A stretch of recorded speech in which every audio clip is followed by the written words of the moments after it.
You ever meet someone new and instantly overthink everything you're saying? You want to sound friendly, but not awkward. Confident, but not weird. So what do you actually say when you're trying to make a new friend in English and keep the conversation flowing naturally? Hey guys, this is Vincent. And I'm Fiona. Today, you'll listen to a real-life conversation between two people, Jake and Emma, who just met at a cafe. They'll talk naturally, just like native speakers do in real life. No scripts, no perfect grammar, just friendly small talk. After the conversation, we'll break down useful expressions, pronunciation tips, and ways you can sound more confident when meeting new people in English. Let's dive in. Long line today, huh? Yeah, I didn't expect it to be this busy. I guess everyone had the same idea. Weekend coffee. Yeah, apparently.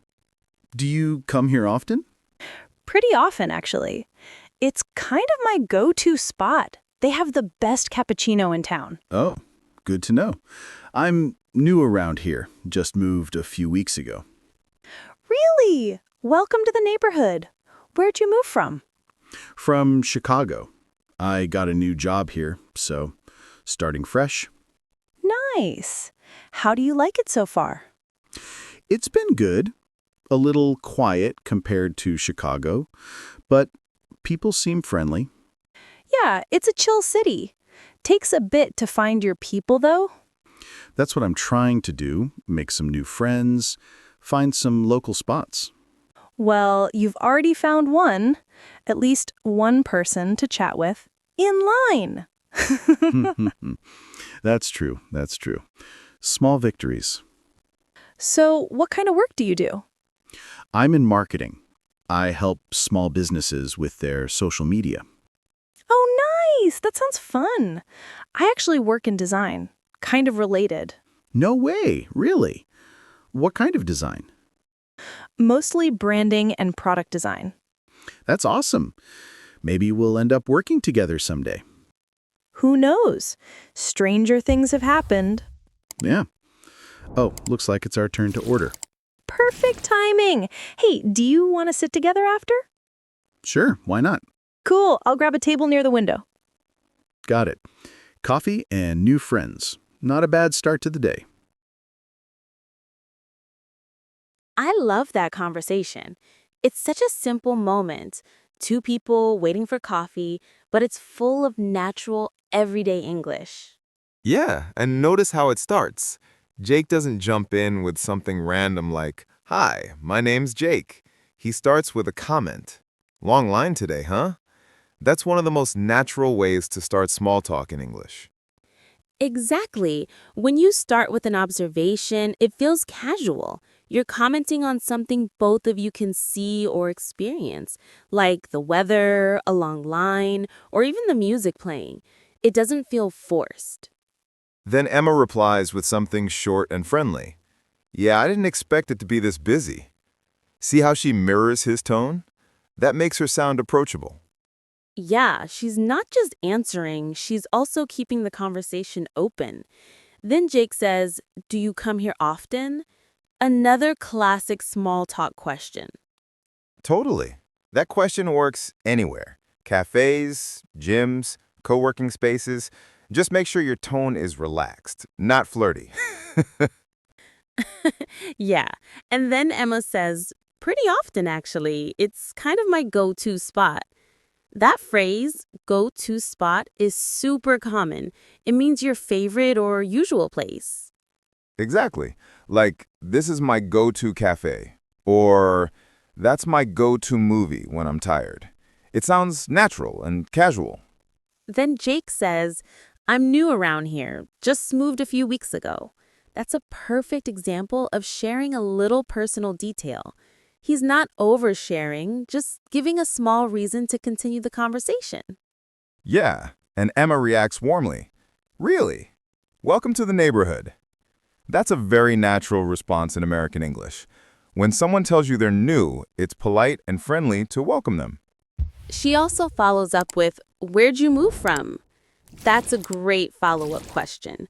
Notice how she doesn't just say cool, She keeps it flowing with curiosity. Right. A good conversation is like ping pong. You hit the ball back and forth. Don't let it drop. That's so true. And then Jake says, I got a new job here, so starting fresh.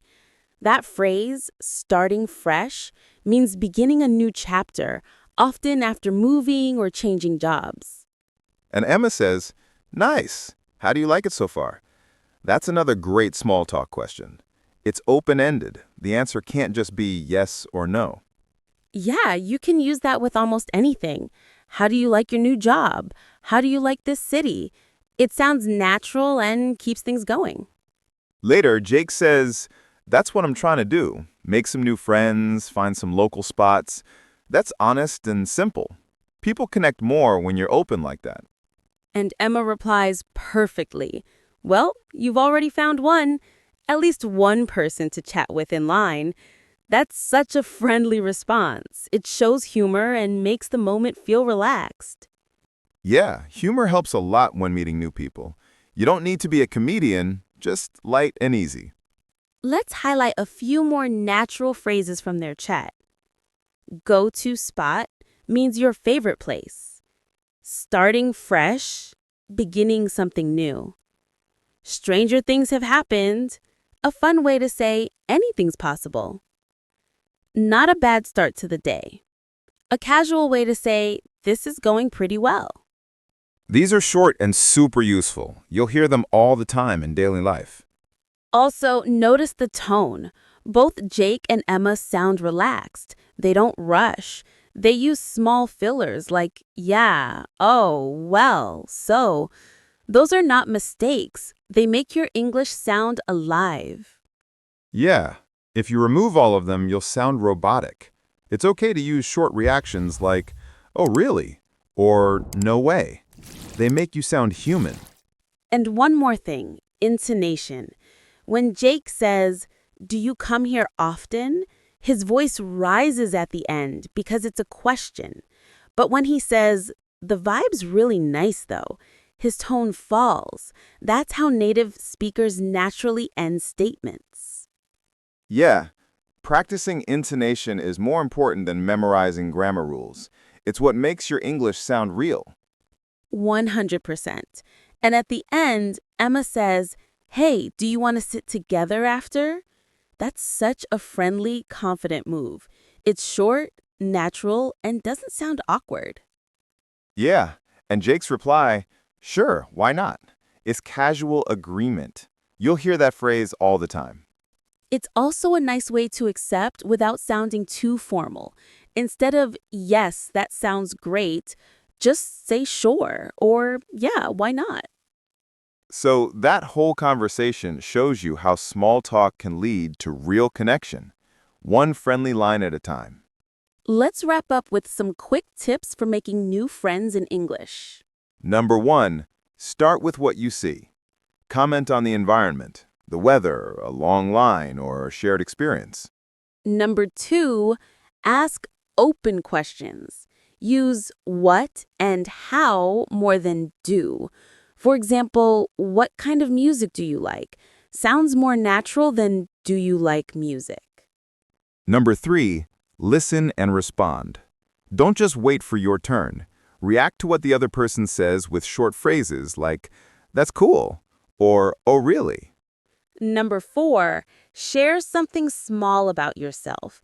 It helps the other person feel comfortable opening up. And number 5, don't chase perfection. People make friends because of connection, not perfect grammar. So remember, when making new friends, focus less on perfect words and more on curiosity and kindness. The goal isn't to speak flawless English. It's to sound human, friendly, and open. Exactly. That's how real friendships begin, one small conversation at a time. Watch the next episode to keep building your English fluency. And don't forget to subscribe to the American English Podcast. We'll see you in the next episode. Thanks for watching. Bye.